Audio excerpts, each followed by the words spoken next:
25 books by 25. These are going to be my favorite 25 books that I've read in my 25 years of life. And I'll also include 25 books that I can't wait to read. Book number 1 is The Richest Man in Babylon. Now I know, it's a self-help book. They all repeat the same information. They all copy each other with just a dash of changes.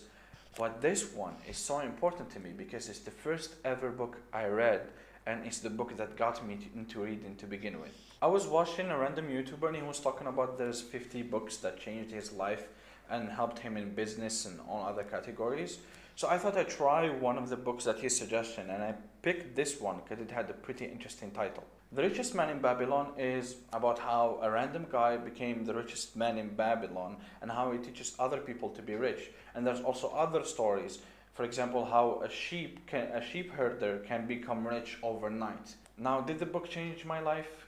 Maybe. I at least think it did. I learned a lot from it specifically. There's a bunch of lessons you could learn from it regarding personal finance, procrastination, work ethic, how opportunity comes to the people who are prepared, and if you're not ready for it, then there's no point to getting the opportunity to begin with. Now, I was 20 years old when I read it, so I didn't know much to begin with.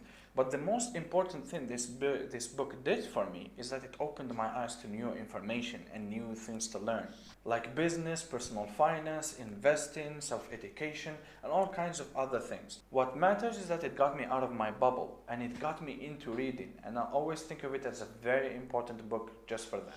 Now, the first book I want to read in 2026 is The Count of Monte Cristo.